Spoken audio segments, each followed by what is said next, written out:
Hello everybody and welcome back to another Unreal Engine 5 tutorial. Today I want to tackle the issue that is blueprint spaghetti. And as you can see for this example, I mean this is sort of what I'm talking about. It looks ugly, it's difficult to follow, and I'm going to give you some tips for how to optimize this kind of thing and make it look a lot better. So, why don't we get started?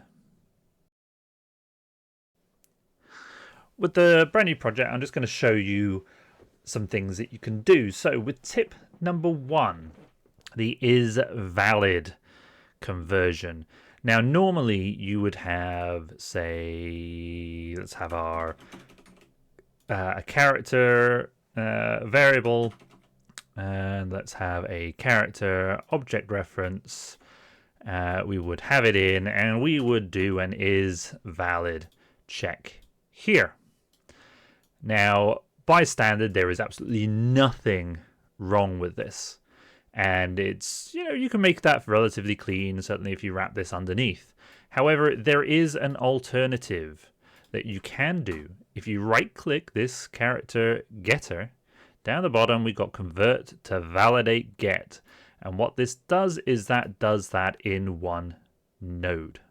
And that saves having wires, that saves having, stuff around, and you just have this one simple node to check whether this is valid or not. And then you can obviously come off the execution pin for is valid, and you have your character still here. Pure casts.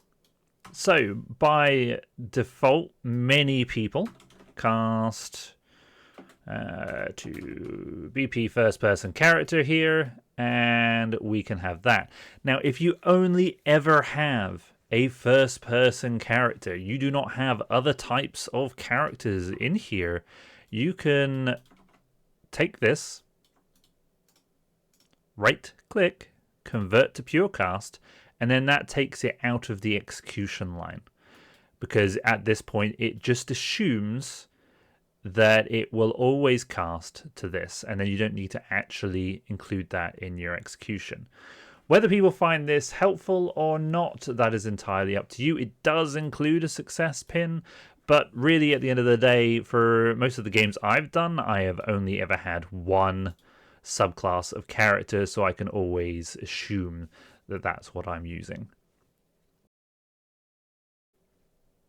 Next in my list is straightening these wires. Now, for most people, they may not be OCD enough, but to me, having things like that and stuff is really, really, really irritating. So, yes, I am not a big fan of just having things all over the place. Now, there is a shortcut to do this and to straighten wires. If you highlight one element and then the next and press Q, it automatically straightens and puts that in line. If you do all three, it does all of them. So you can straighten any wires you have. There is one downside. Okay, the issue I have is with examples like this, and you want to straighten all the lines, you press Q, it loads absolutely everything over top of each other. And in some cases, if you have this kind of thing, I don't know if it'll do it. No, it's not going to do that this time. What you might find is it might take the middle value, and what you end up with is actually this sort of in the middle, because it's taken the median between these two. So there are a few things that you need to pay attention to. If you do find that it does this median, just unplug that, highlight your two, and then just straighten that and just plug it back in again. It does save some time, but generally when you have a large amount of wires, having some things in nice and straight is definitely a good function to have. So Q to straighten wires is definitely a must. Another thing that can help with cleaning up your your code, as you see, we've got this line going through, and it's going through like behind this node. You might have like other stuff, and this might be like all the way over here, and that can be irritating to some people. It's certainly irritating to me. So a good way of getting around this is actually to use reroute nodes. So if you double click on the line, you can create these reroute nodes, and you can actually just move them down out the way. I do use this a fair bit. There is, if you click on here, you can actually get to this add reroute node here, and that creates one here. But really, the quickest way is just to double click your line, and then you can get it out the way from everything. Over long distances, probably not the best option, and I will come across the next option in the next one, but a rather handy one to do. And this, of course, does work with the Q key for straightening if you decide that you want to do that. In the last one, we discussed reroute nodes. In a function, generally functions tend to be quite complicated, and what I find is that having these all over the place, you can still get things where they're overlapping and being annoying. So as far as functions go, what I tend to do is bin all this and come down and create a local variable, and this allows me to create a variable that is only accessible in this function. It only exists during the lifetime of this function. And it just allows me to take out all of those wires completely and just assign variables here. You can assign as many of these as you want, and they don't clog up with your main variables because you see it disappears here, and they are just specific to this function. Makes things a little bit cleaner, and it doesn't really cost anything. If you're using reroute nodes all over the place, you're going to be using the same sort of thing anyway. So as far as computation goes, it doesn't really cost much to create a local variable, and it makes things look a little better. One of my favorite things for making things look a little bit cleaner, not so much to do with the spaghetti as such, but for your entire blueprint, is to press the C key for comments. Now, comments, if you're in a team, really do help other developers know what's in your code and what's around, but it also means that, this is now separated, and if you create other stuff, this is going to stand out. In addition, you can also over here change the color for pretty much all of the comments. You can change the font size, you can show bubbles, comment texts. This is a comment, but also the addition is that if you click on this, you can then move the whole code that is inside this comment around, and that just means that if you've got a lot of these and you can see them all over the place, having these commented, you can just move it out the way, and then that makes this nice and clean. Okay, so the next one that we're going to talk about is macros and execution pins alongside this. Macros are really useful for encapsulating code. And again, it's another way of cleaning up your spaghetti. I mean, this is not a complex example, but just for a use case, we have a check to see if this array contains an item, an integer of 10, and it just basically says, we don't have, set it to say we don't have the item, check it, if we do, tick it, and then check at the end once it's all completed whether we have this item or not. Now this could be quite easily a macro and save ourselves some space. So if you highlight what you want, you can right click here, and you've got this thing called collapse to macro.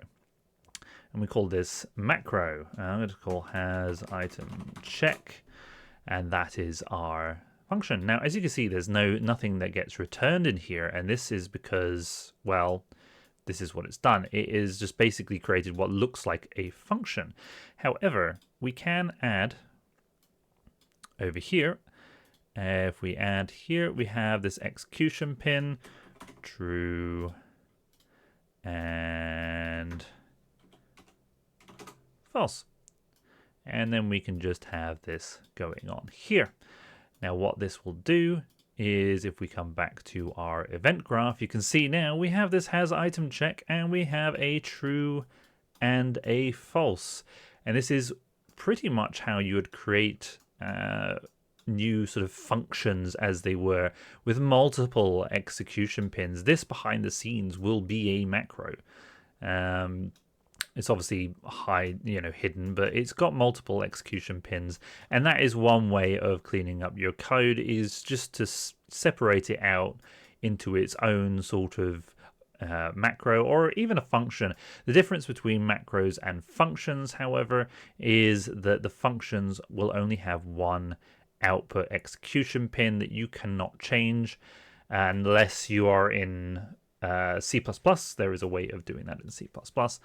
But you'll have to just return the actual Boolean itself in the output.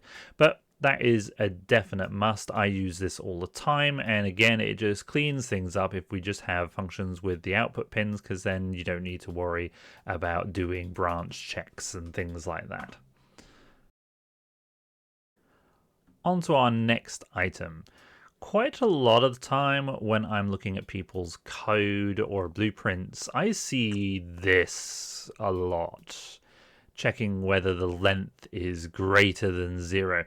Now, while there is nothing wrong with this, you might not be aware there is functions already that do this.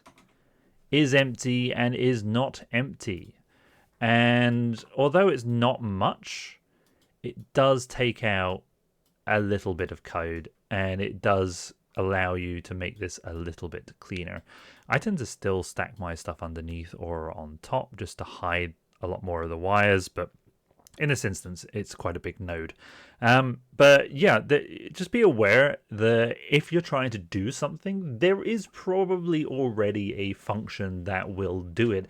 It might be worth just checking the Unreal Engine documentation, and then you might find what you need. Another way of doing it is just to type what you want, and for the most part it will probably be context sensitive enough to find it for you. Another one that people may not be aware of is splitting structs. This is a kind of an extreme example, but normally people would take this out and hit break, and then you've got, your full thing. Now, while I prefer this in most cases, because when you're doing something like this and you tag that in, when you collapse it, it just leaves the ones that are connected plus maybe the top two. So by standard, I prefer this method. However, if you've got something that's a smaller struct, maybe just a couple of items, you can come over here and right click and split. Obviously with this one, it's quite big. So again, I prefer the other method. But if you've got a smaller struct that is, maybe 3 or 4 items, you might find that doing it here might be a little bit easier, and obviously save wires all over the place for other things like for loops and things I use quite often. And I have maybe like 5, and I'm taking all 5, and it keeps it nice and straight if I'm dealing with this. So you can recombine this as well, recombine struct pin, but that is just something to keep in mind. Your break here might be more hassle than just splitting it over here. It's just something to keep in mind. The last one we're going to talk about is conversion here. I've seen this kind of thing as, I don't even know what to say really about this. There's nothing wrong with it. It's just not great. But there is an easier way. These nodes here, like the addition, subtraction, division, anything that sort of converts, has an easier way of managing it. Firstly, Get rid of that connection, plug that in. See, we automatically convert to an integer. Now for the float, connect that, it automatically converts to float. And what you find here is if you right click this, you have things like convert to byte, to integer, to float. It has these built in automatically. So then you can do that. And this outputs a float. You don't want to float, convert it to an integer. That will automatically truncate your value and make it an integer. So yeah, make sure if you're using these, it might be worth to, just check what options it can convert to. The only one I know it doesn't do is if we have, no, we'll take the integer here. If we wanted to convert this to a name, there is no to name to, convert to name thing. The only way you can do this one is to string, and then from here you can do string to name. So this is the only one that I find is really irritating. There is no straightforward integer to name, but for the most part, most of these just work straight out of the box. And there we go, guys. That is most of my saving tips for reducing the amount of wires, for straightening those wires, and for helping you deal with your spaghetti. If you have any further tips that you feel I've missed, please feel free to leave those down below. But I hope this has helped some people learn a few things about blueprints that they didn't know before. If you learned something new, also leave a comment down below. If you knew everything, great, leave it down below as well. It would be great to hear from you. And as I said, if you've got any more spaghetti straightening tips, then feel free to leave those down below. Thank you very much for joining me, guys, and I will see you next time.